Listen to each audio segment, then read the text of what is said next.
이제 마지막으로 사회문화 기타 분야로 좀 넘어가 보겠습니다. 이 섹션이 끝나고 나서 주제에 관련 네, 없는 관련 질문 없이 또 뭐, 받겠습니다. 네, 질문하실 분, 네, 사회문화 기타 분야 관련해서 손들어 주시면 제가 또 지목을 드리겠습니다. 네, 좀 안 한 분야 쪽에서 좀 제가 선택을 드리고 싶어서요. 네, 여기 앞에. 네. 여기, 네. 네, 매일신문 유광준 기자입니다. 지방정부 통합과 관련된 질문을 드리겠습니다. 이 통합에 즈음한 중앙정부의 이 단발성 지원만으로는 이 시너지 효과를 내기가 좀 어렵다, 이런 우려들을 지역에서 하고 있습니다. 그래서 지방정부의 항구적인 자주 재원을 좀 확보하는 문제, 그리고 지방정부로의 권한을 과감하게 좀 이양하는 문제도 이번에 함께 좀 해결했으면 좋겠다, 이런 목소리들을 내고 있는데, 우리 기초자치단체장도 하시고 또 광역자치단체장도 경험하신 우리 대통령님의 좀 좋은 아이디어를 좀 여쭙고 싶고요. 그리고 지역경제 활성화를 위해서 이 2차 공공기관 지역 이전이 필요하다. 그리고 이 남부 반도체 벨트 구축이 시급하다. 이런 요구들도 많은데 이에 대한 대통령님의 의중도 궁금합니다. 네, 뭐 다 맞는 말씀이십니다. 대한민국은 지방자치라고 하는 것을 나름은 시행은 하고 있는데, 이 지방자치는 두 가지 측면이 있죠. 권한을 나누는 분권, 중앙이 다 잡고 있는. 근데 이걸 지방으로 이렇게 나눠서 지역으로 나누는, 권한을 나누는 분권의 문제. 또 하나는 그럼 나누기만 하면 되냐? 자치의 문제가 있죠. 주민들이 그냥 풀뿌리처럼 지역 스스로의 문제를 스스로 해결해 나가게 하는, 이 분권과 자치라고 하는 게 지방자치제도의 핵심이죠. 근데 이제 두 가지 다 좀 부족한 측면이 있습니다. 조금씩 많이 개선되고는 있어요. 그래서 기초단체장 하던 시장이 대통령으로 되고 그러지 않습니까? 작은 권한, 작은 재정을 가지고도 엄청난 실적을 내는 사람들이 가끔씩 이제 나오고 있죠. 근데 많이 부족하죠. 근데 분권의 핵심은 결국 권한과 재정이죠. 자치권을 강화한다. 근데 권한 강화도 많이 넘겨줘야 되는데 지방이 잘 안 넘겨주고 싶어 해요. 저도 대통령이 되니까 갑자기 걱정이 싹 늘어나면서 이거 곧 줘도 되나? 이런 생각이 드는 분야가 있어요. 근데 제가 그러면서 가끔 아니지. 내가 대통령 영원히 하는 것도 아닌데. 이러면서 반성을 하기도 합니다. 그리고 핵심은 또 재정입니다. 재정. 뭐 돈이 있어야 일을 하죠. 그래서 이번에 제가 이제 광역 통합은 해야 되는데 이게 잘 안 돼요. 왜냐하면 정치적 이해관계가 제일 크게 장애가 됩니다. 솔직하게 얘기하면 그런 거죠. 가끔씩은 이게 정치가 그 사회 발전에 도움을 주는 걸까, 장애를 주는 걸까, 이런 고민이 들 때도 있어요. 가끔씩 장애 요소로 작동될 때도 많죠. 정치가. 그리고 정치가 국민을 위해서 해야 되는데, 주권자를 위해서 정치를 해야 되는데, 실제로는 정치인을 위한 정치를 하거나 정치를 위한 정치를 하는 경우도 많죠. 뭐 끊임없이 개선해 나가야 되고, 그 개선의 핵심은 이제 우리 국민들의 관심과 참여라고 생각됩니다. 지방 분권 자치 강화, 뭐 이거는 이제 긴 목표를 두고 해 나가야 되는데, 지금 지방 재원 배분이 되게 72대 28 뭐 이렇게 얘기를 해요. 보통 이제 6대 4 정도는 돼야 된다. 자체 재원, 지방 자체 재원 규모가 28%가 아니라 40%는 돼야 된다. 근데 그건 쉽지는 않고. 근데 실제 집행은 또 75%가 지방에서 집행이 되고 있어요. 근데 왜냐하면 중앙정부가 지방을 주어서 집행을 합니다. 중앙정부가 차원을 집행하는 게 아니고 다 도, 시군에다 주어서 집행을 하죠. 근데 그게 75%는 지방의 손으로 집행이 돼요. 이게 뭐냐? 권한은 중앙정부가 가지고 실제 집행은 지방이 하고 있는 거죠. 그래서 이거를 좀 교정을 해야 되는데, 하여튼 통합은 해야 소위 5극 3특 체제, 그러니까 지방 중심에 남부는 해양 수도, 남부 벨트를 만들고 중부는 행정 수도로 행정 벨트를 만들고 이제 서울, 경기, 인천 일대는 이제 문화 수도, 경제 수도로 이렇게. 그래서 이 균형을 좀 맞추자. 이제 여기 맞춰가려면 이 규모가 다 나눠져 있어서 되지를 않아요. 그래서 이거 합치자. 근데 정치적으로 잘 안 되는데 이번에 다행히 충남 대전이 이제 스타트를 했죠.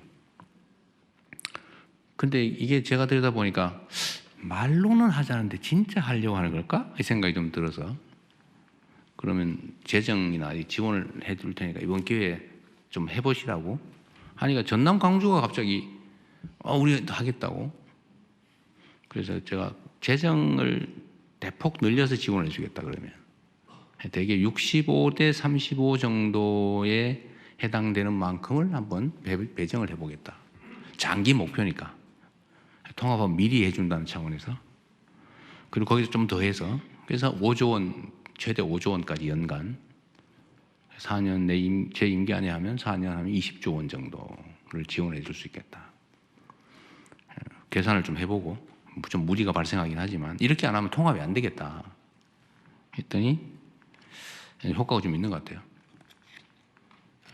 뭐 정치적 고려를 해가지고 하는 건 전혀 아닙니다. 근데 충남 대전은 지금 약간 반대 기류가 생겨나고 있어요. 민주당이 한다고 하니까 바뀌는 거 아닌가 싶은 생각이 좀 들긴 해요. 근데 전남 광주는 확실하게 될 것 같습니다. 그래서 제가 아까 말씀 미리 좀 조금 드렸는데 통합을 하려면 유인이 있어야죠. 유인이 해야 될 이유. 그래서 그거를 이제 몇 가지를 제가 정리한 겁니다. 첫째는 재정 지원을 대폭 늘려서 해준다. 최대 5조 원까지 연간. 근데 이건 뭐 약간 이연할 수도 있어요. 왜냐하면 5조 원을 갑자기 좀 어디 씁니까? 그럼 나중에 좀 이연해서 다음에 쓸 수도 있게 하자. 그다음에 여기 약간의 그 가이드라인도 좀 정해주자. 예를 들어 이거 가지고 어디 다리 놓는 거 뭐 연육교 막 놓고 이런 데 다 써버리면 어떡해요? 그것도 문제잖아요. 핵심은 지역의 산업 경제 발전 토대를 만드는 겁니다. 다시 살아있는 걸려오고 그러려면 정주 여건도 만들어야 되고 문화 환경도 개선해야 되고 기업 유치도 해야 되고 기업 유치하려면 그냥 옵니까? 뭐 세제 지원이든지 뭐 고용 지원이든지 이런 것도 해줘야 되고 연구기관도 만들어야 되고 학교도 늘려야 되고 중고도 좀 개선해야 되고 할 게 많아요. 근데 이런 것들을 좀 할 수 있게 재원을 대대적으로 넘긴다. 두 번째는 권한도 넘겨주자. 이번에는 정부 재정 부담이 너무 크니까 일은 다 끌어안고 돈 다 줘버리면 어떻게 해 나중에 큰일 나잖아요. 그러니까 일도 넘겨버리자 이번 기회에. 그래서 인력도 그쪽에 마음대로 할 수 있게 해주자. 마음대로는 아니고 확 풀어주자. 뭐 부단체장도 늘려주고 급수도 올려주고 이런 조직 지원도 좀 하고 권한도 넘기고 그 다음에 또 하나 중요한 게 산업 배치에 있어서 좀 우선적 지원을 해주자. 어차피 기업들이 다 결정합니다. 예를 들어 용인 뭐 반도체 얘기 자꾸 하는데 저거 정부가 옮기라고 옮겨집니까? 정부 마음대로 되지도 않고 첫째. 두 번째로는 이미 정부 방침으로 정해서 결정해 놓은 걸 지금 와서 뒤집습니까? 쉽지 않죠. 그래서 이건 정치적으로 결정할 일은 아니고 다만 설득이나 유도는 할 수 있죠. 용인 반도체 지금 저 13기가와트의 전력이 필요하다는데 여러분 13기가와트면 원자력 발전소 10개 있어야 돼요. 그 전력을 어디서 해결할 겁니까? 그러면 남부에서 그 송전막 만들어서 일로다 대주면 남부에서 가만히 있습니까? 서남 해안에 이제 주로는 재생에너지 생산해서 공급할 텐데 용수는 어떻게 할 거예요? 한강에 저 수계 그것도 용수 다 쓰면 우리 혹시 수돗물 가뭄 와가지고 수량 부족해지면 수도권 주민들 식수 어떻게 할 거예요? 지금 0.9밖에 안 남는 여유분이 없다는데 0.9. 그러니까 이런 문제들을 가지고 설득을 하고 대안도 만들면서 또 예를 들면 앞으로는 전기요금은 생산 지분은 싸게, 예를 들면 원거리는 비싸게 이렇게 할 수밖에 없거든요. 그게 시장 경제 아닙니까? 비용이 드는데 이 요금 차등제가 이제 발생하면 저기 남쪽은 싸지겠죠. 근데 앞으로는 인공지능 산업이라고 하는 게 전기 먹는 하마인데 이 에너지 먹는 하마들인데 에너지 없는데 비싼 거 가지고 있겠어요? 제가 보기에는 자연스럽게 재생에너지 중심 사회로 바뀔 거기 때문에 재생에너지가 많은, 즉 에너지 가격이 싼 송전 안 해도 되는 그 지역으로 갈 수밖에 없어요. 근데 그걸 우리 유도해 가면 되죠. 어쨌든 이런 것도 있고 설득도 있죠. 국가 균형 발전이라는 차원에서 좀 당장은 어렵지만 길게 보면 훨씬 거기가 땅값도 싸고 인건비도 싸고 물가도 싸고 에너지도 싸고 우리가 싸게 해주고 세금도 깎아주고 규제도 완화해주고 인프라 구축도 많이 해주고 저기 교육 연구시설도 많이 만들어주고 사람들의 정주 환경도 많이 개선해 줄 테니까 차라리 글로 가는 게 나중에 장기적으로 낫습니다. 이렇게 설득할 수도 있죠. 이렇게 해서 이제 기업들이나 산업 배치를 좀 몰아가는 것도 이제 해야 되죠. 그리고 이제 그 중에 하나 직접적인 효과가 있는 게 이제 공공기관들인데 아직도 뭐 한 300~400개 있다고 하니까 그 중에 뭐 다 옮길지는 모르겠어요. 어쨌든 다시 또 2차, 3차인가 모르겠는데 하여튼 공공기관 이전을 대대적으로 해야 되는데 저는 뭐 대대적으로 할 생각이에요. 근데 이거를 따로 흩어 놓으면 효과가 없어요. 다 주말 되면 서울 온다는 거 아닙니까? 어디 보니까 공공기관 이전해 놓고는 서울 가는 전세버스로 주말 되면 서울 가게 차를 대주고 있다 그래서 내가 못 하겠어요. 그 공공기관 이전 효과가 없지 않냐 그거. 그래서 이거 좀 몰아서 하되 광역 통합을 하는 데는 좀 우선적으로 더 많이 집중해서 보내자. 이러면 이제 유인이 생기잖아요. 그래서 단발성이 아니라 좀 목표를 뚜렷하게 가지고 재정, 조직, 또 산업 배치 뭐 이런 등등의 여러 가지 장치들을 만들어서 드라이브를 한번 거는 중입니다. 그런데 이게 쉽지가 않아요. 잘 안 됩니다. 아까 말씀드렸다시피 정치적 이해관계가 끌리기 때문에 다 정치인들이 결정하는 거잖아요. 근데 그 정치인들이 싫어할 수 있거든요. 또 설득해야 되지만 쉽지 않다. 근데 이번이 기회 같습니다. 물론 이번에 다시 이제 시도지사들이 다 뽑히면 통합하려고 그러겠어요? 안 하고 싶지. 말로는 한다고 할지 몰라도 속마음은 안 하고 싶을 가능성이 많기 때문에 그럼 동력이 붙기가 어렵죠. 그래서 이번이 기회다. 그래서 근데 너무 많이 할까 봐 걱정이에요. 갑자기 막 대구 경북도 한다 그러고 저 부산 경남 울산도 한다 그러고 근데 한꺼번에 하면 이게 재정이 좀 걱정입니다.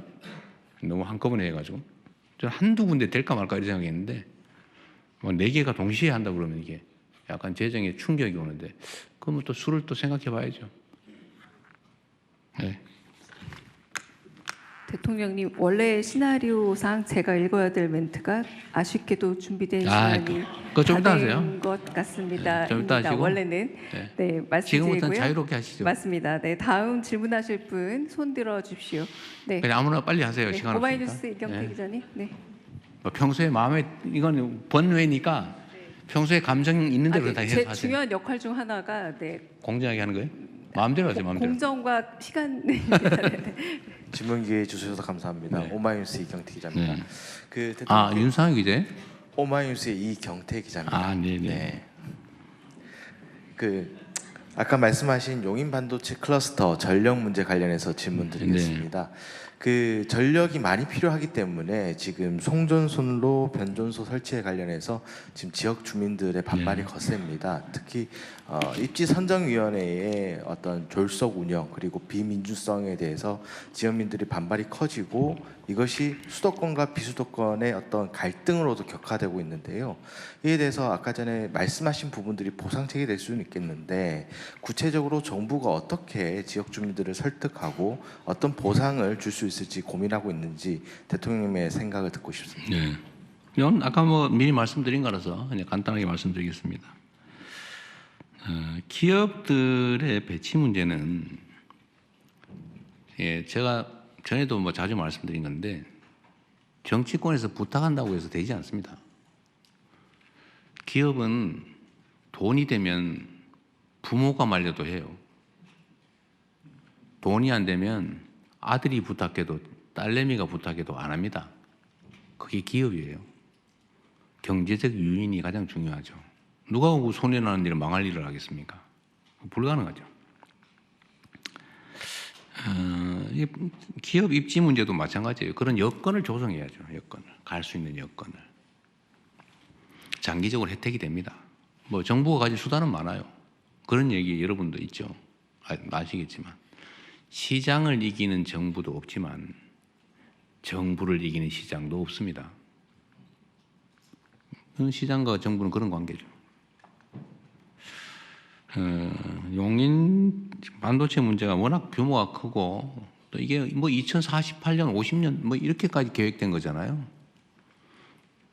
저 죽은 다음에 이길 것 같은데. 왜 웃으세요? 더 살 것 같아요? 자신 없어요. 하여튼 아주 한참 뒤의 일이긴 한데 지금 이제 정부의 정책으로 결정을 해놓은 거를 지금 제가 뒤집을 수는 없어요. 그러나 말씀드린 것처럼 뭐 어쩔 수 없는 환경이 도래할 가능성이 많고 또 일면 지역 균형 발전 차원에서 제 입장이라면 또 뭐 저는 뭐 이제 4년 몇 개월 남았나? 저는 맨날 그거 쉬고 있는데 그 후에 민주당 정권이 재집권을 혹시 하더라도 결국 방향은 뻔하죠. 그리고 지역 균형 발전, 지산 지소, 전기가 생산되는 지역에서 쓰여지게 해야 된다. 이거 대원칙이에요. 지금처럼 이렇게 수도권으로 다 몰아가지고 저 지방에서 전기 생산해가지고 막 송전탑 대대적으로 만들어서 송전하고 이게 안 돼요. 주민들이 가만히 있습니까? 벌써 지역 연대 투쟁체를 만들고 있던데 그 송전탑 대량으로 만들어서 끌어오는 거 안 될 겁니다. 그렇다고 용인에다가 무슨 원자력 발전소 만들 거예요? 가스 발전소 몇 개 만든다고 하던데 그걸 대체 몇 개나 만들어요? 그거 어떻게 감당합니까? 쉽지 않아요. 아까 얘기했는데 용수는 어떻게 할 건데? 그래서 이런 점들을 잘 설득하고 이해하게 하고 또 딴 데 가서 해도 지장이 없거나 손해가 안 나게 아니면 이익이 되도록 만드는 게 정부 역할이죠. 뭐 지난한 일이긴 한데 대한민국 발전의 거대한 방향을 통째로 바꾸는 거라서 에너지가 엄청나게 많이 필요합니다. 말씀드린 것처럼 지방 균형 발전, 그다음에 안정과 평화에 기반한 발전, 모두의 발전, 성장 이게 지금까지 방향은 완전히 반대잖아요, 사실은. 그래서 에너지는 많이 들지만 우리 국민들께서 힘을 모아주시면 또 정부를 믿고 힘을 모아주시면 어쨌든 거대한 방향 전환이 가능할 거다. 네, 그 중에 한 부분이다. 이해해 주시면 좋겠어요. 네. 이번에 네. 여성부만 손 들어보세요. 네, 그러나 사회문화 기타 분야의 유튜브 채널 질의 영상이 그래요? 준비되어 있습니다. 아, 미리 네. 녹화까지 해놨습니다. 그래요? 그럼 네. 해야지. 네, 대통령께서는 영상 시청 후 답변해 네. 주시면 되겠습니다. 청년들에게 문화예술 컨텐츠를 제공하고 있는 문화 전문 유튜브 채널 널 위한 문화예술의 질의입니다. 안녕하세요. 문화예술 미디어 널 위한 문화예술의 대표 오대우입니다. 우선 신년사를 통해 문화예술과 K 콘텐츠를 국가 전략 산업으로 말씀해 주시고 역대급 예산을 편성해 주신 점 문화예술계의 한 사람으로서 진심으로 감사 말씀드립니다. 9조 원대의 예산 편성이 고무적인데요. 하지만 지원은 하되 간섭은 하지 않는다는 원칙이 현장에서는 종종 의심을 받곤 합니다. 상대적으로 독립적인 기금과 달리 일반 예산의 경우 매년 재정과 정치 상황에 따라서 변동성이 커질 수 있는 위험이 있는데요. 장기적인 투자를 필요로 하는 문화예술 분야에 있어서 어떻게 하면 지원의 안정성을 유지할 수 있을지, 과거 블랙리스트 사건과 같은 외부적 간섭을 차단하고 창작자의 자율성을 보장할 수 있을지 궁금합니다. 뭐 역시 어려운 질문을 하시네요. 근데 이게 저번 질문에 답이 다 들어 있어요. 이미 이제 본인이 원하는 얘기가 있는 거죠. 지원은 하되 간섭하지 않아야 된다. 문화예술에 대한 지원을 대폭 늘려야 된다. 뭐 당연한 얘기죠. 그런데 못 믿겠다예요. 결론은. 지금까지도 다 말은 그렇게 하지 않았냐. 다 말했죠. 문화예술 분야의 그 독자성. 문화예술이라고 하는 것은 창의성을 기본으로 하기 때문에 자율성과 독립성이 보장이 되지 않으면 창의성이 생겨날 수가 없어요. 그래서 막 간섭하고 이래라 저래라 그러고 돈 줬다고 뭐 마음대로 시키고 이러면 그거 다 죽어요. 이 자유로움이라고 하는 자유라고 하는 게 마치 공기와 같아서 저 문화예술 영역에는 그 자유로움 이런 것을 보장하지 않으면 다 질식해서 죽어버립니다. 그게 문화예술의 특성이죠. 그래서 간섭하지 말아야 된다. 근데 또 문화예술 영역이 가난해요. 힘들어요. 드러나는 건 화려하죠. 그러나 그거는 정말로 이렇게 큰 나무에 꽃 한 송이 핀 것 같아서 그 꽃 한 송이를 피기 위해서 엄청난 뿌리, 줄기, 가지, 잎의 역할이 있는데 사람들한테 그게 안 보여요. 꽃만 보이죠. 꽃만 딱 따면 아름답지요. 그러나 나머지는 존재를 증명하지도 못하고 사라지거나 그러죠. 스스로 만족감을 느끼면서 거기에 의미를 가지는 경우가 많죠. 그게 이제 문화예술의 위대함이죠. 근데 이거는 문화예술은 또 한편으로 보면 개인의 창의성과 자발성, 자유로움이 발현되는 거긴 한데 이게 사회에 긍정적 영향을 엄청나게 미치지 않습니까? 사실 어떻게 보면 문화예술이라고 하는 것은 공적 기능을 하는 거예요. 개인의 희생으로 공적 기능을 하는. 그래서 원래 지원은 당연한 건데 잘 안 해요. 지원자고 하는 건데 뭐 거기다 왜 하냐 이런 생각이 있을 수도 있죠. 그래서 이 문화예술 분야에 대한 지원도 적고 지원하면 뭐 그리 잔소리도 많고 간섭도 하고 이래라 저래라 심지어 막 불이익도 주고 괴롭히고 그러니까 이게 어렵죠. 그래도 그 속에서도 이렇게 대한민국의 문화예술이 전 세계에 각광을 받을 만큼 성장한 것은 정말 우리 국민 저력이죠. 위대함입니다. 그래서 의심받지 않도록 노력해야 된다. 그럼 지원은 하되 간섭하지 않는다. 지원은 늘린다. 간섭하지 않는다. 소위 팔길이 원칙이라고 하는 거죠. 저희가 잘 지키도록 하겠습니다. 결국 정치란 그런 거죠. 정치는 선거할 때 보면요. 마지막 단계가 공약이 다 똑같아요. 좋은 거 다 뺏겨가지고 다 하겠대. 뭐 지키지 못할 약속도 수없이 하죠. 그 말대로 하면 막 완전히 천국이 되게 생겼는데. 천당이 되게 생겼는데. 근데 문제는 안 지킨다는 거죠. 또는 못 지키는 거죠. 결국 신뢰의 문제다. 저는 정말 지킬 수 있는 공약만 하려고 평생을 노력했는데 그래서 경험으로 알게 된 게 있죠. 헛공약, 과장된 공약 해봐야 표가 별로 안 된다. 또 한편으로는 정말 지킬 수 있는 공약만 했는데 잘 안 믿더라. 결국 먹어봐야 맛을 안다.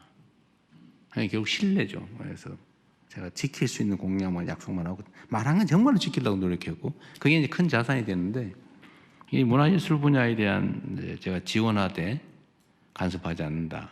그리고 지원을 대폭 늘린다. 그리고 문화예술계 내에 기득권 구조도 있거든요. 문화예술계 내에 이 기득권 구조도 타파를 해서 정말 많은 문화예술인들이 조금이라도 자유로운 환경에서 지원을 받아가면서 자신들의 창의성을 발휘할 수 있도록 하겠다는 약속은 제가 지키겠다. 그 말씀을 드리는 걸로 답을 대신하도록 하겠습니다. 그리고 지금 뭐 9조 원 많다고 하는데 제가 보기에는 많지 않아요. 지금 이제 우리가 이제 문화에 기반한 성장까지 얘기하지 않습니까?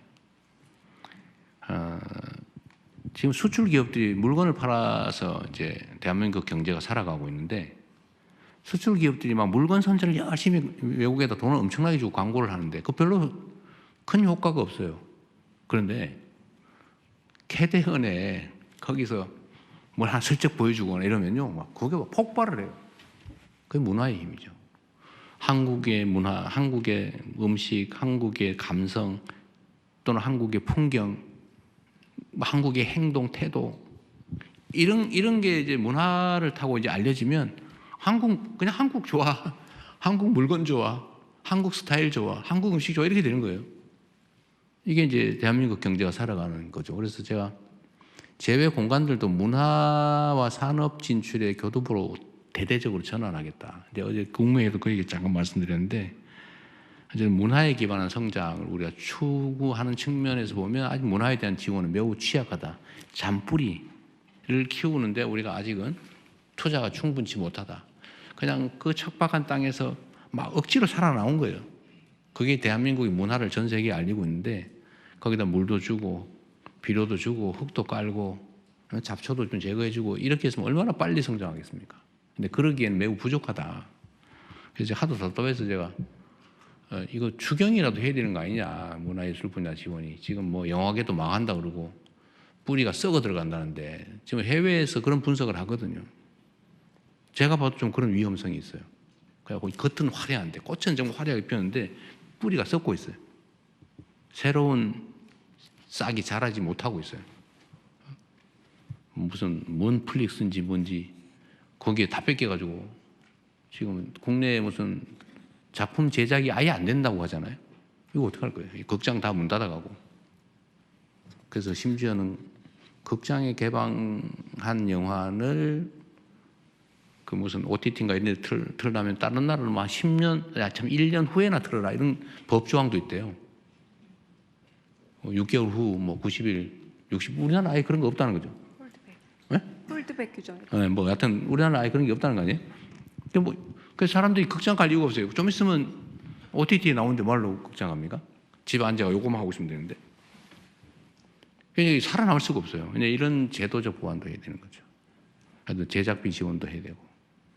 하여튼 지원해야 되는 게 많은데 지금 많이 부족한 것 같아서 문화를 위한 문화에 기반한 성장을 얘기하는 마당에 추경의 기회가 있다면 좀 문화예술 분야 지원을 좀 늘려야 되겠다 했더니 추경한다고 소문이 나가지고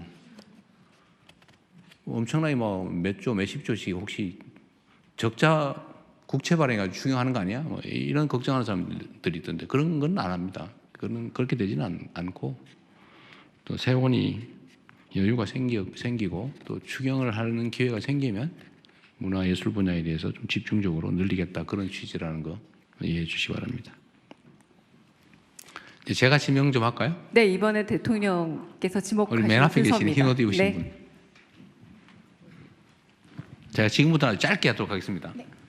감사합니다. 오늘 제 청와대 출입 첫날인데요. 아, 그러네요? 네. 신축한 직원분들께 궁금한 게 더 많은데 대통령님께도 질문 드릴 수 네. 있게 되어서 네, 봅니다. 저는 그 강원 지역 일간지 강원 도민일보 아, 그러세요? 김여진입니다. 네, 저는 올림픽 얘기를 좀 하고 싶은데요. 네. 올해 이탈리아에서 동계 올림픽이 네. 있습니다. 메가 스포츠 이벤트들이 상당히 많은데 지금 우리나라에서도 동아기 올림픽을 다 치른 경험이 있고 또 전주에서도 하계 올림픽을 준비하고 있는 것으로 아는데요.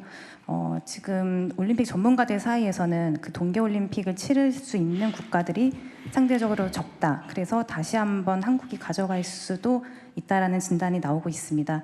혹시 대통령님께서는 이 스포츠 메가 이벤트 관련해서 다시 한번 이 올림픽을 한국으로 유치할 수 있는 것에 대한 구상 그리고 현재 가지고 있는 올림픽 유산을 어떻게 이어나가야 하는지에 대한 생각도 좀 듣고 싶습니다.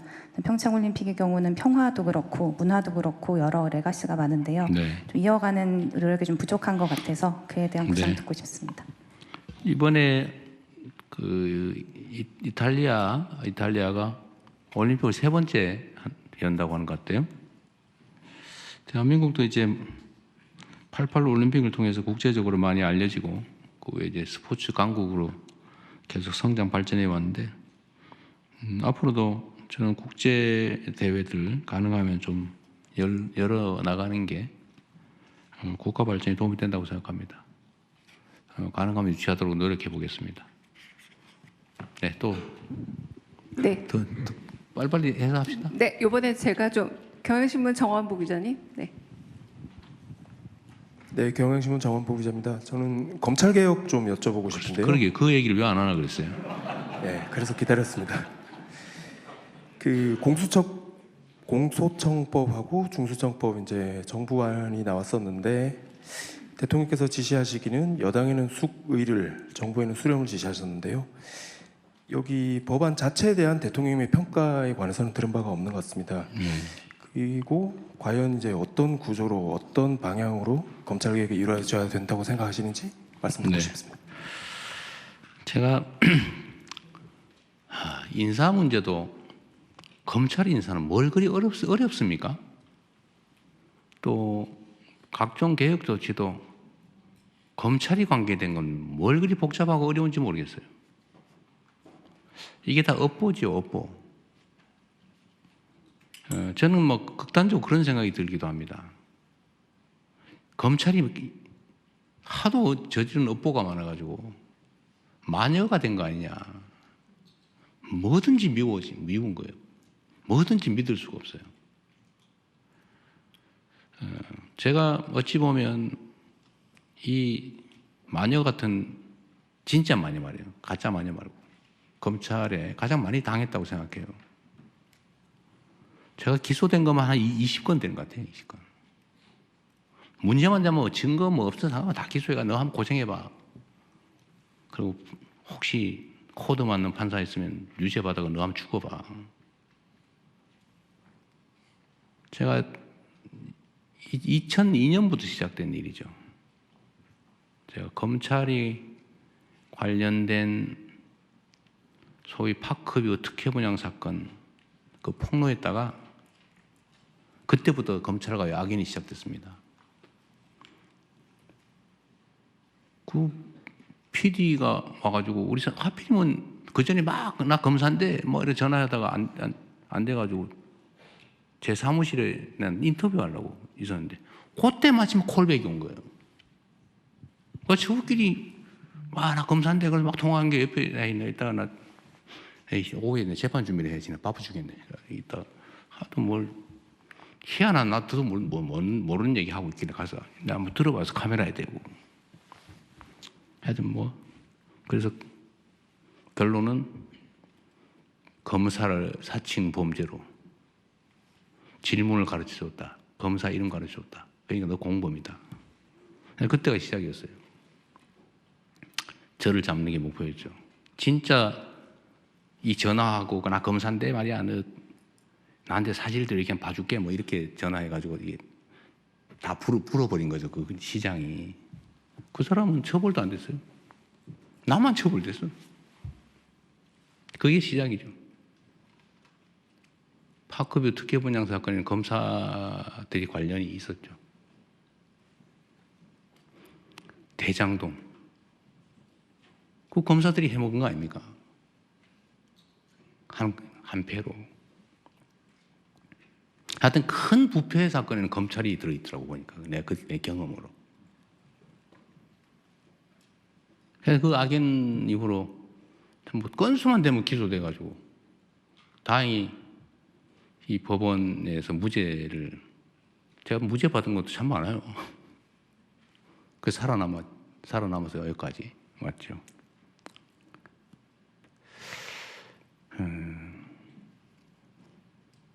근데 검찰은 첫째 문제는 있는 사건을 덮는다. 그래서 그 얘기했죠. 사건을 덮어서 돈을 벌고 사건을 만들어서 성공한다. 없는 사건 만드는 것도 실력이에요. 막 쥐어짜가지고 뭐 그러다 막 자살하고 죄진 사람 잡아다가 느껴 봐줄 테니까 한번 얘기해봐 이래가지고 조작해가지고 없는 사람 집어넣고. 하여튼 덮는 것도 힘이고 만드는 것도 힘이죠. 근데 이걸 너무 많이 해가지고 결국 온 국민들이 의심하고 검사는 아무것도 하지 마. 지금 그렇게 된 겁니다. 제가 권력이라고 하는 건 부패나 남용의 가능성이 얼마든지 있기 때문에 그래서 삼권 분립도 하는 거예요. 한 사람이 다 권력까지 위험하잖아요. 견제와 균형을 이루어야 된다. 권력은 언제든지 부패하기 때문에 남용되기 때문에 그래서 남용의 여지를 줄여야 된다.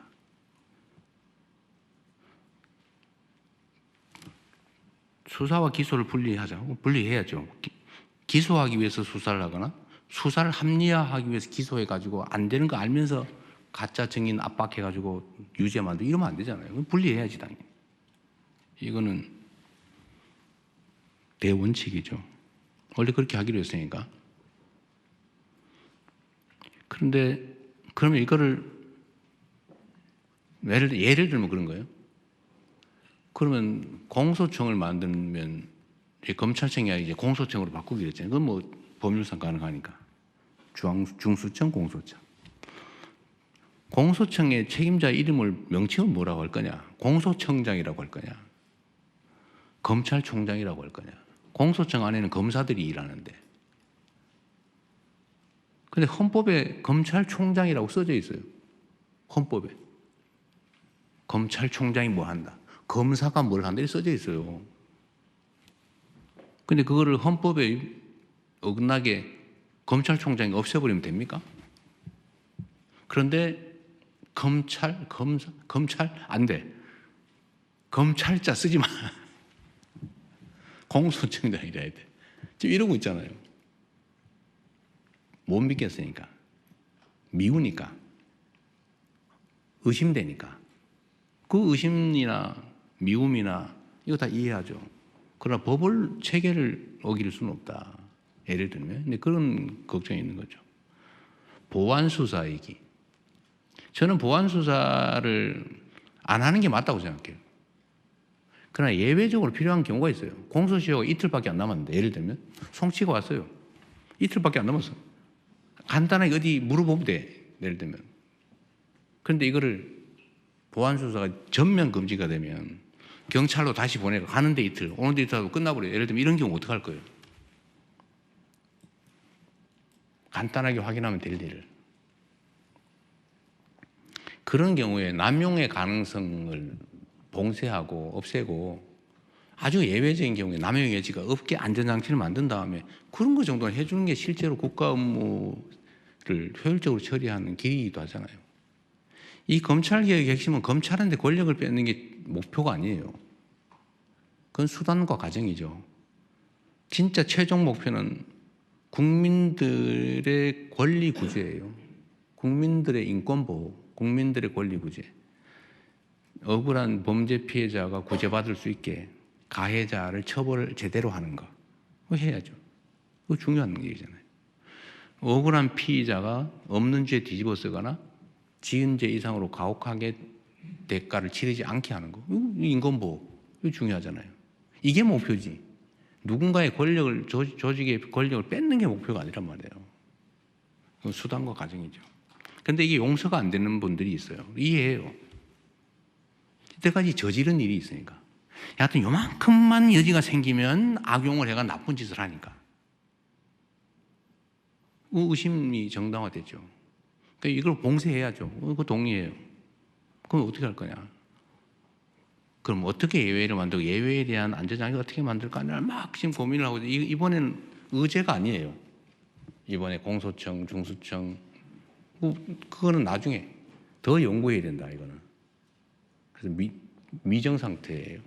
그래서 이건 내가 보니 법안을 안 냈는데 이게 지금 의제가 돼 있어요. 마치 정부는 보안 수사권을 주려고 하는 것처럼 단정을 하고 분명히 주려고 할 거야. 이재명이가 배신했어.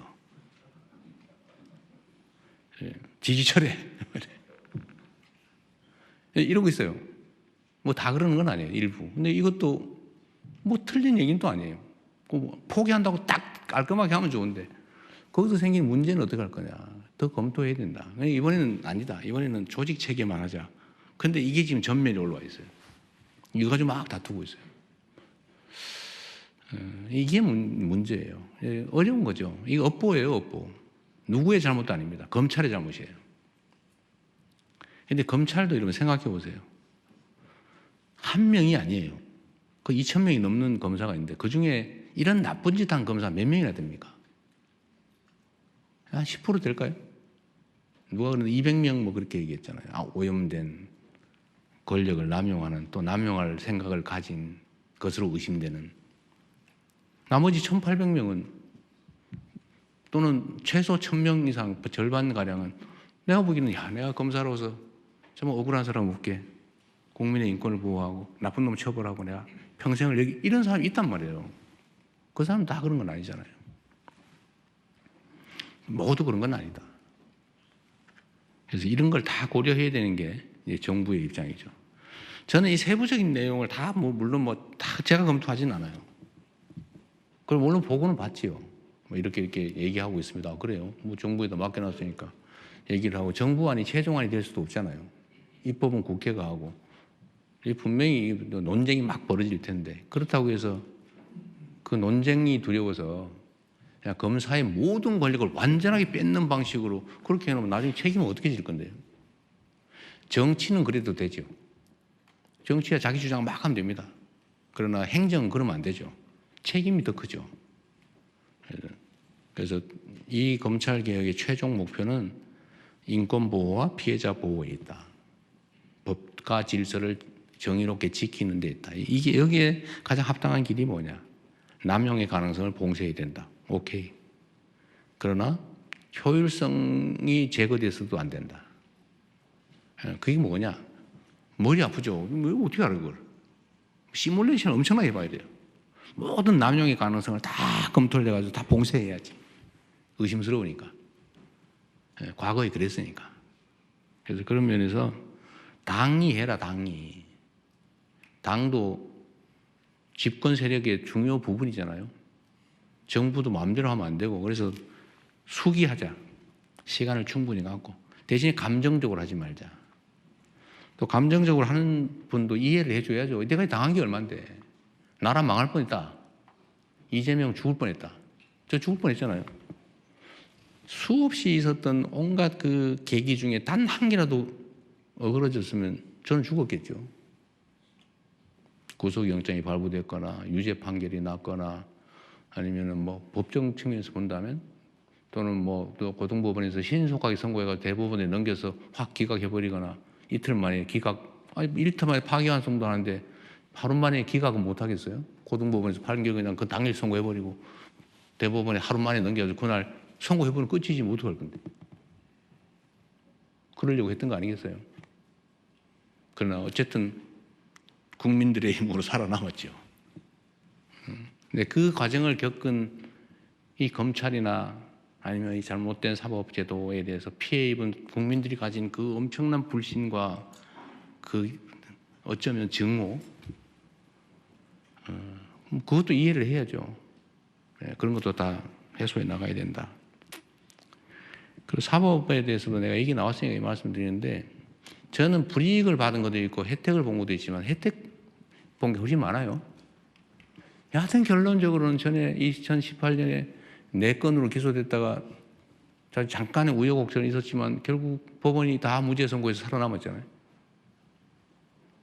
그리고 법원은 그 후에 전 정권에서 벌어진 일도 보면 여튼 위증교사도 참 저는 참 기가 찰 일인데 그 무죄 선고 났잖아요.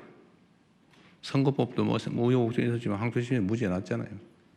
구속영장도 분명히 100% 구속될 거라고 봤는데 기각돼서 살아났잖아요. 그게 이제 법원의 집단지성과 시스템이겠죠. 물론 뭐 불이익도 보기도 하지만 그런 점에서 보면 이게 구성원 모두가 그러는 것도 아니에요. 문제점이 있는 걸 제거하면 되는 거죠. 뭐 구조적으로 모두가 오염돼서 다 망한 건 아니에요. 검찰도 마찬가지다. 경찰도 마찬가지다. 라는 생각을 좀 해주시면 좋겠어요. 이게 제가 오늘 이 얘기 돼가지고 또 막 갑론을박에다가 이재명 뭐 저 못 믿겠다 뭐 등등 있을 수 있어요. 그러나 분명한 거는 이거는 완벽한 완성된 안도 아니고 정부도 그냥 그 위원회가 어쨌든 있는데 뭐 거기서 반대하는 사람도 있고 찬성하는 사람도 있고 실무자들도 마찬가지고 뭐 갑론을박하다가 안으로 낸 거예요. 안으로. 그래서 당과 논의하고 여기서도 아마 의견이 하나로 탁 몰리진 않을 겁니다. 국민들께도 열어놓고 국민들도 토론하시고 그래서 정말 효율적이고 남용 가능성이 없고 인권보호와 피해자 구호에 도움이 되는 법과 정의와 질서를 유지하는 데 가장 도움되는 효율적이지만 정의로운 남용 가능성이 없는 안전한 검찰 수사제도, 기소제도를 만들자. 말이 좀 길었는데 일이 복잡한 만큼 말이 길었으니 이해 부탁드립니다. 네. 어쨌든 당에서 또 국회에서 정부가 또 국민들께서 함께 토론하고 그 결과를 또 전문가들이 검증하고 뭐 그렇게 10월까지는 또 여유가 있으니까 너무 급하게 서둘러가 체하지 말고 충분히 의논하시면 좋겠습니다. 네. 이번에는 대통령께서 혹시 한번 네. 지목해 주시면. 아니 난뭐 내가 하면 편파적이라 할 것 같아요. 네. 그러면 저기 황윤기 기자님, 홍윤기 기자님, 네. 네, 안녕하세요. 저 YTN 홍민기 기자입니다. 한일 관계에 대해서 좀 질문을 드리고 싶은데요. 취임 이후에 일본과의 셔틀 외교는 어느 정도 궤도에 올랐다고 보이는 것 같습니다. 이번 회담에서 이제 과거사 문제로 조세이 턴강 문제 언급하신 것도 좀 인상 깊었는데요. 이제 접근하기 쉬운 과거사 문제부터 좀 풀어보겠다는 의도로 읽혔습니다. 네, 그렇다면 일본군 위안부나 강제징용 피해자 배상 문제 또 독도 문제 같은 상대적으로 좀 복잡한 과거사 문제에 대해서는 지금 논의가 오가고 있는 게 있는지 혹은 어떻게 접근하실지 말씀 부탁드립니다. 개인 간 관계도 좋아하는 점, 싫어하는 점 있죠. 애인 사이에서도 싫은 점 있잖아요. 아유, 저건 정말 고쳤으면 좋겠는데 가끔씩 그게 너무 드러나서 싸움하기도 하고 헤어지기도 하고. 근데 사람 관계도 그런 것처럼 국가 간 관계는 더 복잡하고 다면적이고 다층적이죠.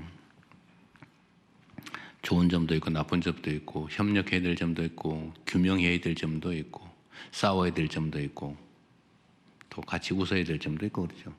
근데 하여튼 한일 관계든 뭐 한중 관계든 뭐 어떤 관계든 간에 좋은 측면들을 잘 키워가고 유익한 점들을 더 확대 발전시키고 좀 부정적인 측면, 좀 어려운 측면들은 잘 관리하는 게 중요합니다. 한쪽에 매달려가지고 다른 쪽을 희생시킬 필요는 없죠. 근데 정치를 하다 보면 그런 유혹이 많아져요. 저는 그러면 안 된다고 생각해요. 더군다나 저는 더 이상 선거가 없는 사람이잖아요. 그리고 국민을 또 국익을 대표해야 되는 사람이기 때문에 어떤 게 가장 대한민국 국익에 부합한가, 대한민국 국민의 삶에 더 도움되느냐를 따져봐야죠. 독도 문제, 위안부, 강제징용 뭐 다 중요하죠. 과거사 문제, 영토 문제. 그러다 그걸 전면에 내세워서 싸우자고 가면 아마 국내 여론 결집에 도움이 될지도 모르겠어요. 그러나 그게 궁극적으로는 국익에 더 도움되지는 않는다. 플러스 마이너스를 종합적으로 해봤을 때 하나씩 하나씩. 그리고 또 국제관계라고 하는 것도 일방적이지 않잖아요. 우리 마음대로 할 수 있는 게 없어요. 그러면은 상대가 용인할 만한 또 수용할 수 있는 문제를 조금씩 해결해 가는 게 좋죠. 부정적인 문제를 해결하는 데 있어서도 실현 가능한 또 점진적인 방안을 찾아보면 좋겠다. 그래서 그렇게 접근하고 또 우리가 협력화해야 될 긍정적 부분이 많습니다. 그 부분을 최대한 키워야죠. 제가 계속 경제 문제, 저는 원래 약간 가치지향적인 사람인 건 맞는데 지금은 경제 상황이 너무 안 좋아요. 국민들의 삶이 너무 어려워서 일단 경제 상황을 개선하는데 민생 개선에 주력해야 되겠다는 생각이 들고 이 외교 문제가 민생 개선에 경제 상황 개선에 크게 도움이 되기 때문에 또 한일 협력, 경제 협력, 교류 협력 여기에 좀 주력하려고 합니다. 어디에 더 비중을 두냐는 문제겠죠. 그러다가 포기하지는 않을 겁니다. 양국의 최저선도 있죠. 뭐 그런 것들 우리가 미리 부각할 필요는 없겠다. 그러나 포기하지는 않는다. 그렇게 말씀드리고 마치겠습니다. 네. 네, 또 질문 받겠습니다. 거의 모든 분들이 지금. 근데 왜 손이 갈수록 늘어나요? 네, 갈수록 늘어나고 있습니다. 평소에 우리 대변인께서 충분히 설명 안 해서 그런 거 아니에요? 네, 제가 더 열심히 하겠습니다. 네, 저기 뒤에 연합뉴스 황영 기자님. 예, 기회 주셔서 감사합니다. 연합뉴스 황윤기 기자입니다. 저는 코스피 지수에 관해 여쭤보려고 하는데요. 코스피 지수가 어제 4,900선을 돌파해서 5,000을 목전에 두고 있습니다. 대단한 성과이지만 상승폭이 첨단 기술 위주의 일부 종목에 집중되고 펀더멘털의 뚜렷한 개선이 없어서 다시 급격한 하락을 우려하는 목소리도 있습니다. 대통령께서는 취임 후에 지금의 코스피 상승을 어떻게 평가하고 계신지, 그리고 한국 경제가 이 정도 수준의 코스피를 계속 유지할 수 있을 것으로 분석하고 계신지 여쭙습니다. 특정 섹터 또는 특정 종목 중심으로 오른 거 아니냐. 그러니까 급격하게 내릴 수 있지 않냐. 약간 논리 무슨 것 같아요? 즉 대부분의 종목은 오르지 않았다. 그럼 떨어질 일도 없겠죠. 그게 문제이긴 해요. 모두가 다 오르면 좋죠. 근데 주식시장은 본질적으로 모두가 다 오를 수 없어요. 개선되는 업종도 있는 것이고 개선되지 못하는 업종도 있는 것이고 저평가된 종목도 있고 고평가된 종목도 있죠. 주식시장은 세상 만사만큼이나 다종다양하죠. 안 오르는 것보다는 오르는 게 낫죠. 오르는 데는 또 오르는 이유가 있기 때문에 또 내리는 데는 내리는 이유가 있기 때문에 이게 급격하게 뭐 그렇게 쉽게 막 지 마음대로 왔다 갔다 하진 않아요. 그게 그리 간단한 게 아닙니다. 그리 쉬우면은 과거에 왜 3,000포인트도 못 넘어가지고 이렇게 고생했겠어요? 넘긴 넘었군요. 저는 코스피 지수가 앞으로 어떻게 될 거다라는 걸 예측할 수는 없어요. 저도 모르죠. 전문가들도 못 맞히던데. 그러나 기본적인 얘기는 할 수 있어요. 제가 선거 전에 드렸던 말씀 그대로입니다. 대한민국은 저평가되어 있다. 객관적 지표상 명확하다 그거는. 보통 한 절반에 가깝게 저평가되어 있다고 얘기했죠. 지표도 그래요. 예를 들면 뭐 핵심적인 지표가 주가 순자산 지수 PBR이라고 그러나요? 누가 PBR, PER 잘못 말했다가 엄청 혼나고 있던데. 뭐 그럴 수도 있지 그거를. 저도 가끔 헷갈리는데. 현재는 주가 순이익 지수 PER 이게 엄청 낮잖아요. 대만보다 낮단 말이에요. 저개발 국가보다 낮아요. 대한민국이니까. 왜? 대한민국이니까. 그 핵심 이유가 뭐냐? 제가 그거는 제 나름대로 분석한 이유는 몇 개가 있죠. 첫째, 한반도의 평화 리스크. 저기서 막 총알이 왔다 갔다 하고 막 맨날 전쟁할 듯 하는데 그게 한국 주식 살 거예요. 대만 주식 살 거예요. 대만도 저기 중국이 뭐 침공을 한 해 만에 그러긴 하지만 우리보단 덜하다. 뭐 차라리 뭐 일본 거 사죠. 예를 들면 미국 거 사지. 이 평화 리스크. 두 번째로는 저 한국 주식은 못 믿겠더라. 경영 리스크, 지배구조 리스크. 갑자기 떼가지고 분리 상장해가지고 자기 다 먹어보고 알맹이를 쏙 빼가더라. 내가 분명히 송아지 밴 암소를 샀는데 송아지가 주인이 남이요. 이거 화 나요 안 나요? 그 송아지 소를 왜 삽니까? 안 샀죠. 경영 리스크, 시장 리스크. 이 맨날 주가 조작하고 있어요. 믿을 수가 없어요. 그리고 이제 대한민국 경제가 어디로 갈지 몰라요. 정치 리스크죠. 이게 뭐, 나라가 어디로 갈지를 아무도 모르고 뭐 우왕좌왕하는 것 같아요. 이 네 가지 때문에 저평가되고 있는데 요거를 해서 해결하면 개선되잖아요. 그런데 제가 그래서 선거 전에 말씀드렸잖아요. 그냥 정권이 바뀌는 것만으로 3,000원 넘어갈 거다. 왜냐하면 이 중에 정치 리스크가 해결될 거거든요. 그리고 혹시 평화 리스크가 그것도 뭐 전쟁하자고 그러고 막 무인기 띄우고 무슨 전투 헬기 막 국경선에 막 왔다 갔다 떼지어 왔다 갔다 하고 막 이거 안 할 거 아니에요. 그다음 지배 구조는 고칠 가능성이 있는데 주가 조작은 혹시 규제될 수도 있는데 이런 기대만으로 3,000 넘어갈 거다. 3,000 넘잖아요. 대신에 이 네 가지를 지금부터 집중적으로 정부가 하지 않습니까? 진짜 주가 조작하면 집안 망한다는 걸 확실히 제가 보여줄 거예요. 그냥 주가 조작하는 사람 정신 차리라니까요. 우량주 장기 보유하세요. 그 정신에. 그러니까 이거 없어진다. 경영 지배 리스크 그거 없애야죠. 공정하게. 한 주를 가진 주주나 100주를 가진 주주나 한 주에 대해서는 똑같이 지급한다. 이거 확실하게 보여주면 매수가 늘어나겠죠. 지금 하고 있잖아요. 법도 바꾸고 제도도 바꾸고 평화 리스크 지금 무슨 저자세니 뭐 이런 소리 많이 하던데 그럼 고자세를 한 방 뜰까요? 북한하고? 그 바보 같은 그것도 신문 사설이라고 그런 걸 쓰고 있어요. 예? 고자세를 한 판 붙어줘 그냥? 그럼 경제 망하는 거예요. 누구 말대로 가장이 뭐 성질 없어서 그냥 직장 열심히 꾸벅꾸벅 다닙니까? 다 삶에 도움이 되니까. 참을 건 참고 또 설득하고 다독거리면서 이렇게 평화적인 정책을 취해 나가면 이것도 앞으로 계속될 거니까요. 이런 리스크가 줄어들잖아요. 똑같이 평가만 돼도 여러분이 계산해 보세요. 그 숫자를 말하기는 좀 그래서 제가 4천 얘기를 했던 거예요. 근데 5천 얘기는 솔직히 아니고 5천을 바라보는. 근데 5천을 넘게 생겼어요 지금. 근데 거기는 요인이 있죠. 우리가 예측 못했던 게 있어요. 인공지능과 반도체 분야에 예측 못한 정도의 화랑이죠. 그건 예측 못했던 거예요. 근데 그 부분이 집중적으로 지금 영향을 미치지 않습니까? 그래서 5천을 넘어가네 만에 그러고 있는데 오늘 아까 보니까 떨어졌던데 많이 안 떨어지더라고 보니까.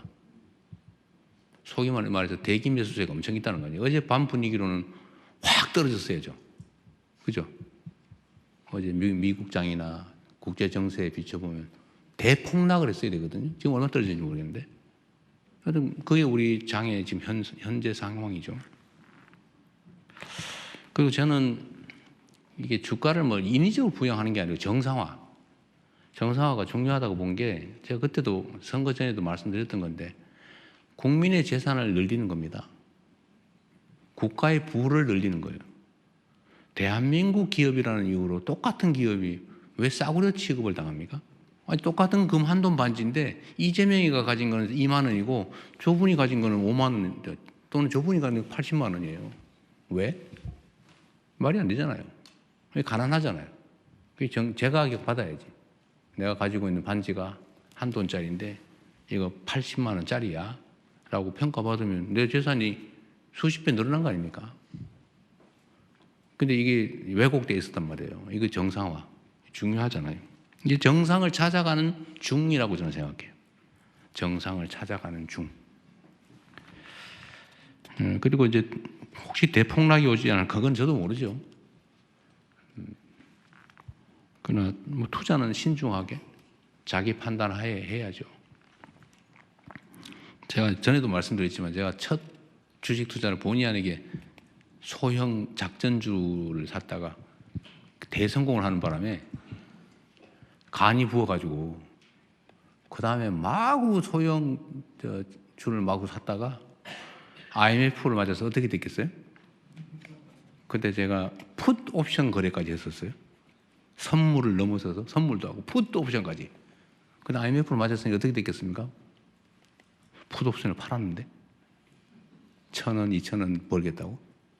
완전히 막 엉망진창이 돼서 전 재산을 날렸는데 그 다음부터 교과서대로 해서 본전 찾았다고 했잖아요. 하여튼 주식 투자는 각자가 알아서 잘 해야 되는 일이다. 아무도 책임져 주지 않는다. 정상화는 꼭 필요하고요. 정상화 과정 중에 있다. 네. 떨어질 거 얘기 물어보지 마세요. 네. 대통령님 지금까지 15개 질문 소화하셨고요. 예상된 시간에서 짧게 몇 가지만 더 하셔야 네, 그러면. 무려 44분이 지났다는 거 한 번 더 알려드리고 네. 이분들이 안 바쁘신 것 같아요. 네, 조금 더 제가 조금 조율은 해보겠습니다. 네, 보셔가지고 다양하게. 네, 여기 박준영 기자님.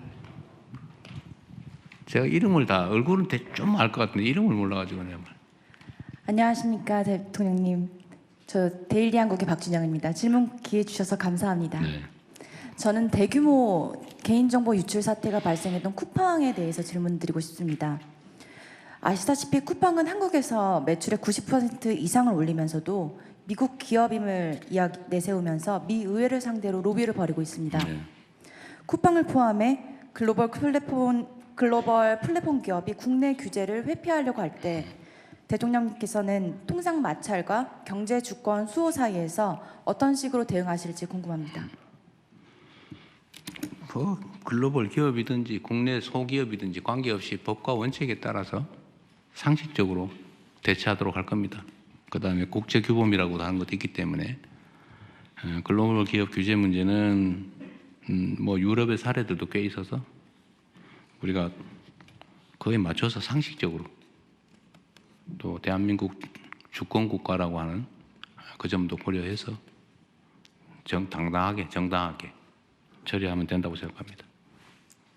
네, 죄송합니다. 마지막 질문 받아도 될까요? 네, 한국일보 이성태 기자님 마지막 질문 받겠습니다. 네.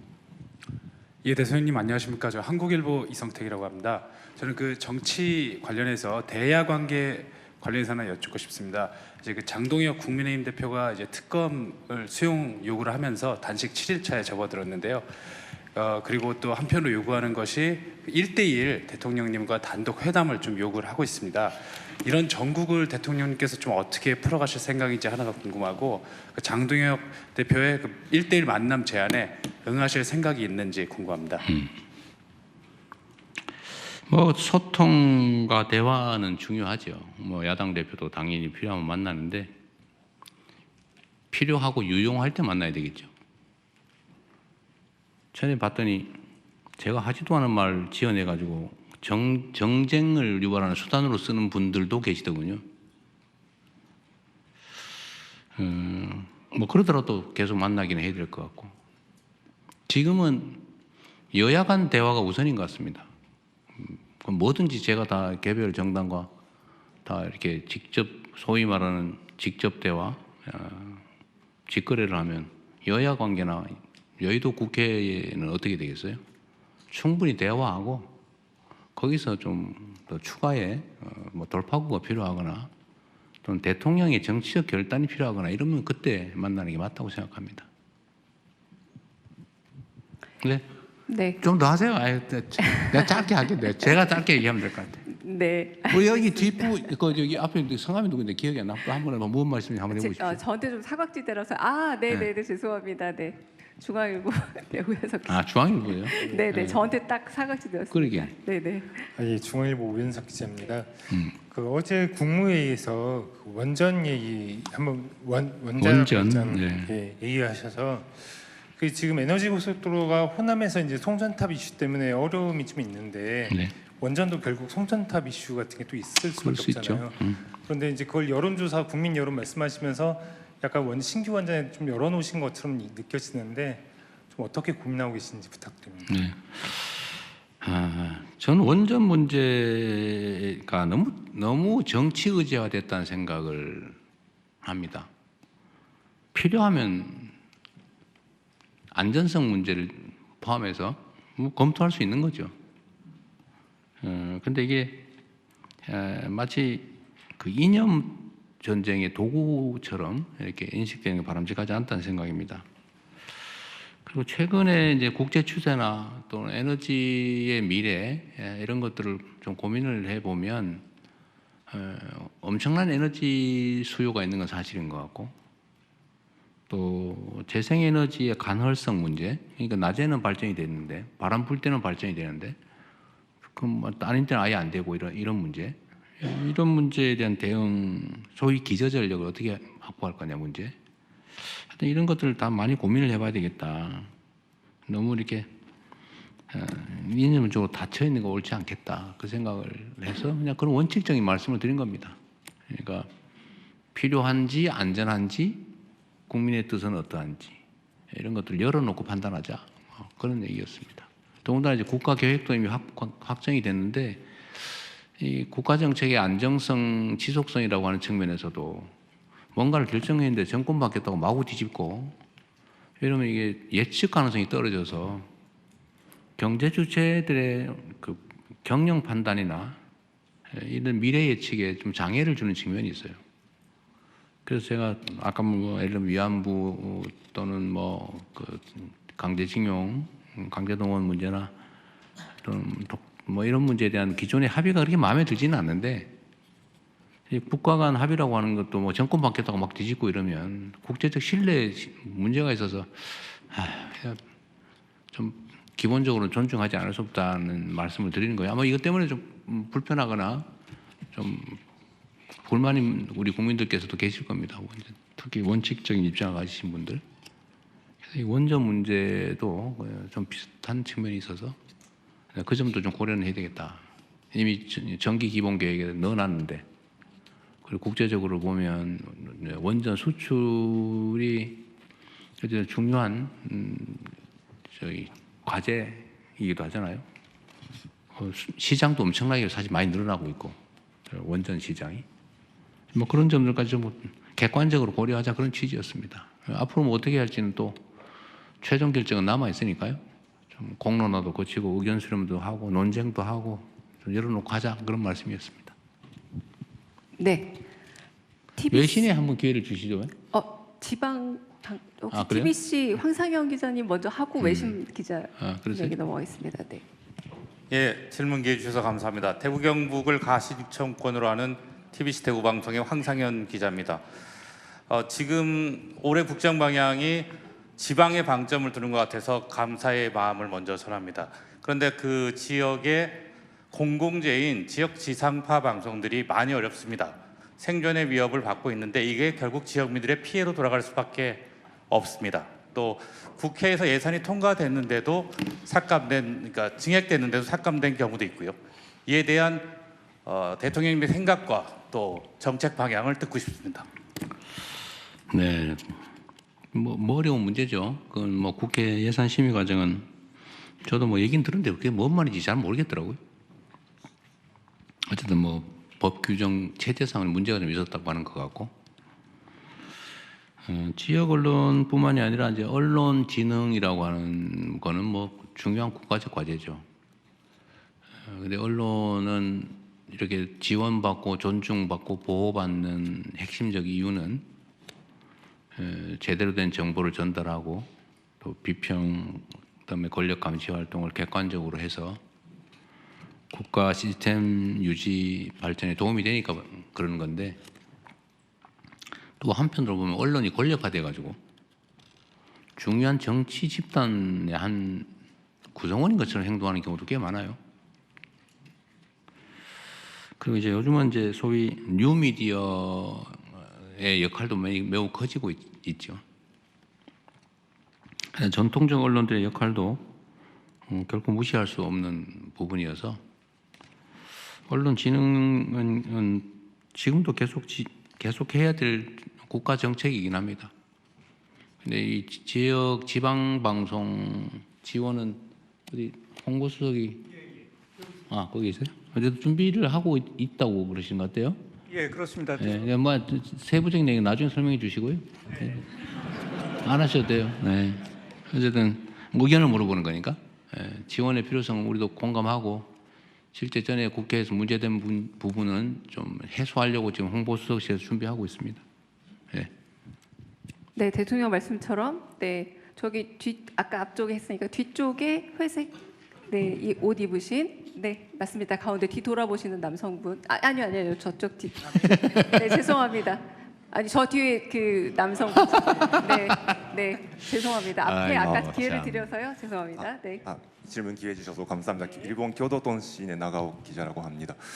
한일 관계 아까 질문 하나 남았습니다만 추가로 하나, 13일 날 그 일본 나라에서 개최된 그 한일 정상회담에서 그 대통령께서 가장 큰 성과가 무엇이라고 생각하시는지 하나 여쭙고 싶고, 그리고 그 타이밍에서 일본 정치 상황이 약간 그 중의원 국회 해산이 결정되는 타이밍과 겹치기도 했습니다. 그래서 대통령께서 지금 일본의 정치 상황을 어떻게 바라보고 계시는지 하고, 앞으로 한일 관계를 안전적으로 유지하기 위해서 어떤 노력이 필요한지 어떻게 생각하시는지 여쭙고 싶습니다. 감사합니다. 일본 정치의 상황은 그냥 잘 보고 있습니다.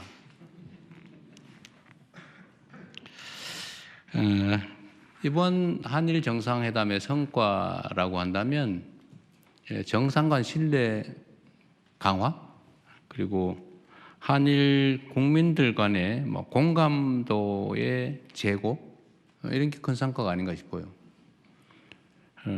정상회담이 예를 들면 신뢰를 축적하거나 이런 데 좀 실패하면 양국 간 국민들의 감정도 나빠져요. 물론 그게 또 교류와 협력에도 악영향을 미치죠.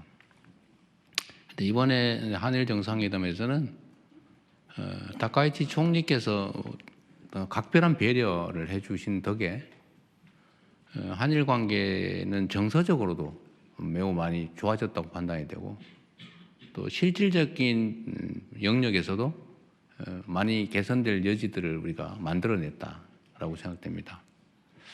그리고 한일 모두 지역 균형 발전이 중요한 과제인데 이번에 이제 나라라고 하는 그 지역에서 우리가 정상회담을 하면서 다음에는 가능하면 총리의 고향에서 했는 것처럼 이제 저의 고향 경북 안동에서 한번 해보자고 제가 말씀드렸는데 총리께서도 뭐 좋은 의견이라고 하셔서 다른 객관적인 문제들이 좀 해결이 되면 다음 기회에는 빠른 시간 안에 안동에서 한번 모시고 싶습니다. 뭐 한일 관계라고 하는 게 어려움이 많고 또 부침도 많지만 그런 것들을 슬기롭게 잘 이겨내고 정치인 개인 또는 정치 집단의 이익을 넘어서서 국가의 이익 그리고 더 크게는 동북아시아의 평화와 안정이라고 하는 정말 거대한 이익을 위해서 함께 협력하는 게 중요한데 그런 결정적 계기가 마련됐다고 생각됩니다. 앞으로 한일 관계는 사실 이게 약간 불안정한 측면이 있어요. 왜냐하면 아주 근본적인 과거사 문제나 또는 지정학적인 문제 뭐 이런 것들이 있기 때문에 이걸 정말 잘 관리해야 됩니다. 또 서로 배려해야 합니다. 배려하고 그걸 통해서 서로 이 어려운 국제 환경 속에서 서로에게 이익되는 모두에게 도움되는 길을 함께 찾아가면 좋겠습니다. 네, 무려 1시간을 이제 도과하기 직전입니다. 네네. 네. 네. 마지막 질문을 그러세요, 받겠습니다. 네. 그러면 그냥 제 눈에 띄는 분으로 네. 여기 외치인이라서 죄송합니다. 제 석관으로 가겠습니다. 문화일보 김대영 기자님. 네. 문화일보 김대영 기자입니다. 우상호 전 수석이랑 이제 김병욱 전 비서관 등을 필두로 해서 지방선거 출마하려고 그러는 청와대 참모진들 이탈이 시작됐습니다.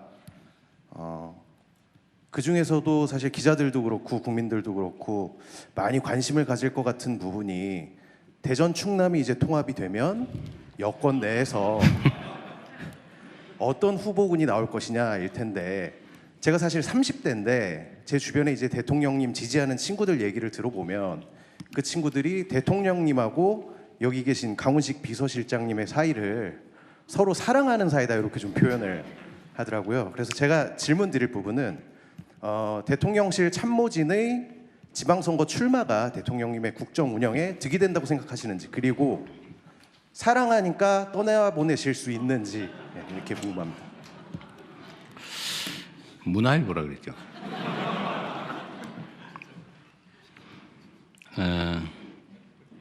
저는 제 아내를 사랑합니다.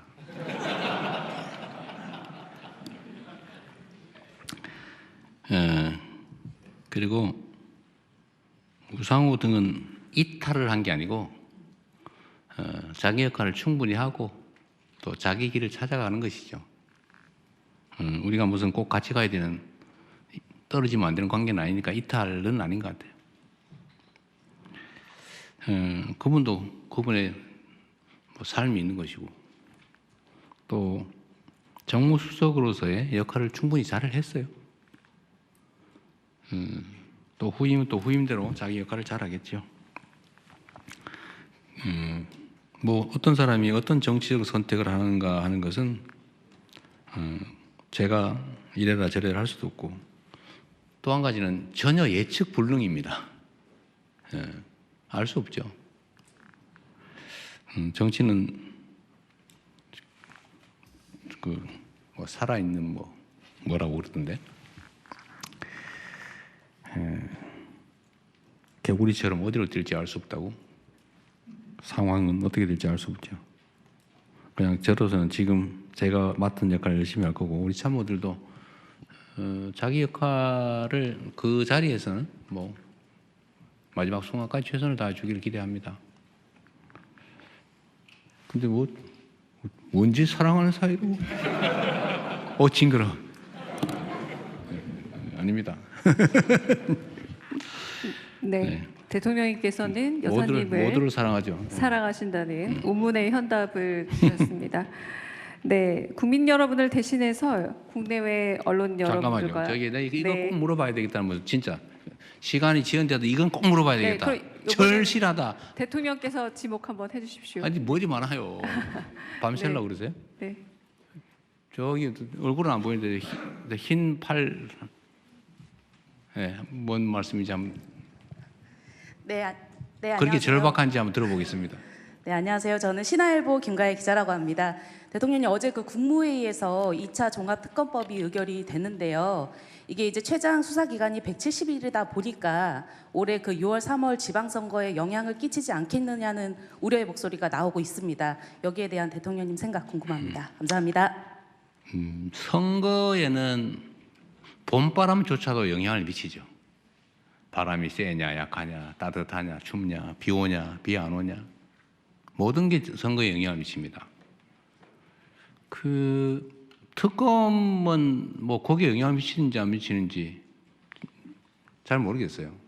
뭐 어떤 측면이든지 영향이 없을 수는 없겠죠. 그러나 특검을 안 하더라도 원래는 합동수사본부 또는 경찰의 수사팀들이 구성이 되어 있어서 수사를 하기 때문에 내가 보기엔 그게 특검이냐 아니냐는 별로 영향이 없지는 않겠지만 크지는 않을 것 같아요. 저는 그게 어떤 사람이든지 뭐 나하고 가깝든 멀든 그 점은 분명합니다. 부정부패는 청산하자. 저는 제 평생 부정한 돈을 받거나 부정한 돈을 쓰지 않고 정치적으로 나름 성공했기 때문에 저는 다른 분들 정치하는 분들한테도 그 점은 확실하게 말할 수 있어요. 대한민국 국민들의 민도는 돈으로 매수하거나 또는 부정한 뭐 이상한 걸 하지 않더라도 얼마든지 지지받을 수 있다. 그걸 보여줬다는 게 중요하다고 생각해요. 그리고 앞으로는 반드시 그렇게 가야 됩니다.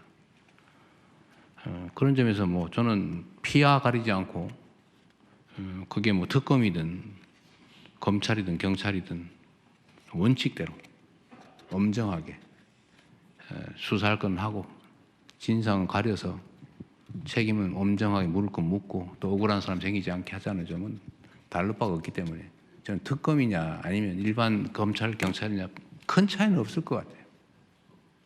네. 그 진짜 억울해서 꼭 해야 되겠다면 해보세요. 자꾸 그러지 마. 뭐 어디 억울한 일을 많이 만들어가지고. 그러게요. 제가 아니, 대통령 이제 한 말씀이 번만 할게요. 너무 정보가 많아서요. 네네. 이번 남자분으로 네. 여기 누구신지 모르겠는데 노란 두 번째 줄에 이걸로 마지막으로 하고 네. 그리고 나중에 그러겠습니다. 사적으로 한번 하시든지 하시죠. 네, 대통령 저는 작지만 정직한 언론 기자뉴스 이준희 기자입니다. 저는 어디요? 기자뉴스 이준희 기자입니다. 기자뉴스. 예.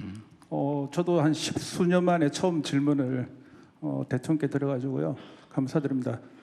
제가 드리고 싶은 질문은 이 국가보안법 문제를 좀 질문 드리고자 하는데요. 어제 그 최근에 통역당 재건 사건 관련해서 언급도 하셨지만 그 억울한 피해자 특히 국보법 7조 관련해서는 이 고무 찬양 조항이 독소 조항으로 여전히 작용하는 부분이 있습니다. 그래서 이 국보법 개정이나 이 폐지에 관해서 대통령의 입장 있으시면 좀 부탁드립니다. 좀 천천히 생각해 보겠습니다. 네, 또 저기 유튜브 언론 있죠. 박형광 기자님. 네. 한번 세 분 지금 추가로 좀 더 하기로 하지 않았어요? 그건 아직 저희가 논의 중이고요. 지금 세 분이에요? 네, 지금 세 분 계십니다. 우리 박형광 기자 한번. 얼마 전에 이분이 그 유명한 박형광 결혼을 기자고. 하셨습니다. 네, 검소민주자 뉴스공장의 박형광 기자입니다. 결혼 축하합니다. 감사합니다. 오늘 기자회견 참석하려고 신혼여행 미루고 왔어서. 그랬어요? 네, 질문 안 하면 억울할 안 했으면 큰일 날 뻔했는데. 네. 네. 기회 주셔서 고맙습니다. 그 20대 국정 지지율에서 20대 국정 지지율이 70대보다 낮다라는 여론조사가 계속 나오고 있습니다.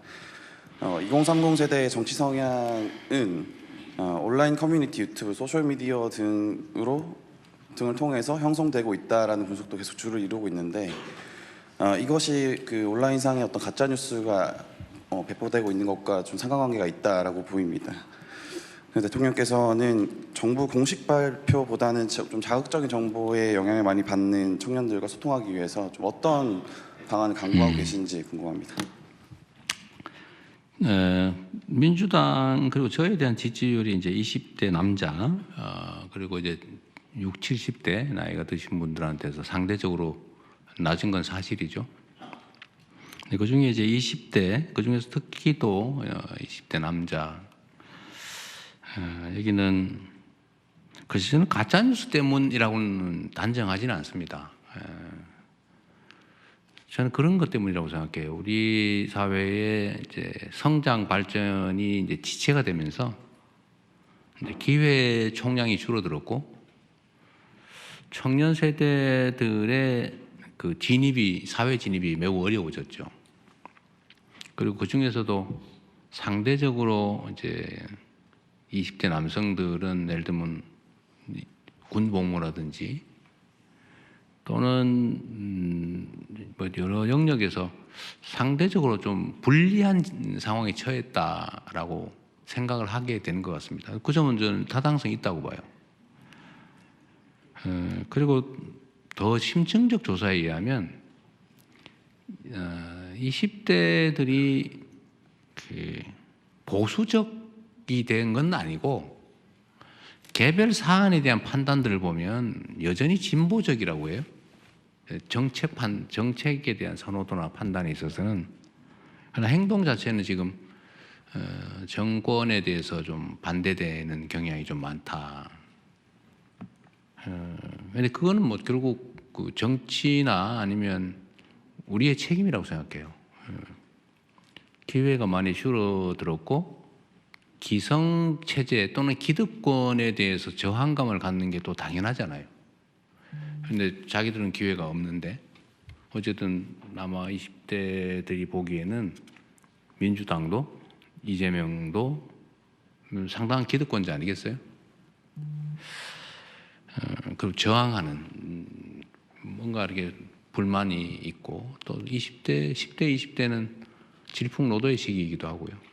뭔가 해야 되는데 기회는 없고 너무 힘들고 화나고 또 암울하고 이런 것들이 이제 저항 행동으로 나올 수 있다고 생각해요. 그래서 저는 책임감을 많이 느낍니다. 그래서 제가 계속 성장이나 발전에 매달린 이유가 그거죠. 기회를 많이 만들어야 된다. 성장을 해야 기회가 많이 생긴다. 새롭게 생기는 기회들은 최대한 공평하게 나누자. 새로운 기회는. 이미 있는 것들을 나눌 수는 없어요. 그거는 혁명을 하지 않는 방법이 없습니다. 농지기획 하듯이 뺏을 수는 없잖아요. 그래서 20대 문제는 여전히 어려운데 하여튼 아까 말씀드렸던 것처럼 이제 우리 사회 방향도 대대적으로 바꿔 나갈 텐데 바꿀 때 우리 청년 세대들한테 기회를 많이 줘야 되겠죠. 그래서 청년 창업에 대한 얘기를 많이 하는 거예요. 취업 중요하죠. 그러나 창업도 새로운 길이다. 또 한 가지는 지금 중소기업 스타트업에 기반한 성장 이 얘기를 하는 이유도 지금 반도체 회사들은 작년의 성과에 따른 올해 상여금 이것만 몇 억씩이라고 해요. 그래서 얼마 전에 저 대학 입시가 있었는데 그 뭐 어떤 이유인지 정확하지는 않지만 지방 대학들의 지원율이 확 올랐어요. 또 의대는 떨어지고 공대는 확 올랐어요. 이게 좀 어떤 현상을 말할까? 저는 이제 우리 사회가 좀 방향 전환을 하는데 이제 약간의 성과 신호라고 생각해요. 지방에서도 예를 들면 뭐 과학기술 분야 이런 데는 뭐 경쟁률이 엄청나요. 부산의 해양수산 관련된 학과들도 엄청나게 선호도가 올라갔다고 합니다. 네, 이런 이제 방향 전환이 좀 도움이 되고 중소기업이나 벤처기업의 예를 들면 대기업과의 이 격차 이런 것도 줄여 나가야 되고 또 정규직과 비정규직, 여성과 남성, 뭐 중소기업과 대기업과 이런 격차들도 어쨌든 정책적으로 최대한 줄여 나가려고 해요. 지금 중소기업에 소액 임금 받고는 차라리 실업자를 하지 안 하겠다 얘기 많다고 하더라고요. 그러면 예를 들면 처우도 개선하고 희망도 만들고 회사도 성장 발전할 수 있어서 내 이 회사에서 일하더라도 내 인생도 필 수 있어. 이 회사가 성장 발전하고 나도 성장 발전할 수 있어. 이렇게 믿어지는 사회라 해야 되잖아요. 그런 사회를 우리가 만들어 가야 되겠죠. 결국 정책적인 노력이 성과를 내야 이 문제도 해결이 되지 않을까. 단순히 뭐 설명하고 뭐 가짜 뉴스 단속하고 뭐 또 해야죠. 해야 되겠지만 더 근본적인 거는 더 좋은 기회를 더 많이 만들어내는 거. 그게 길이라고 생각합니다. 여기까지만 하고 이제 그만해야 될 것 같아요. 제가 나중에 억울하신 분은 별도의 기회를 갖도록 노력해 보겠습니다.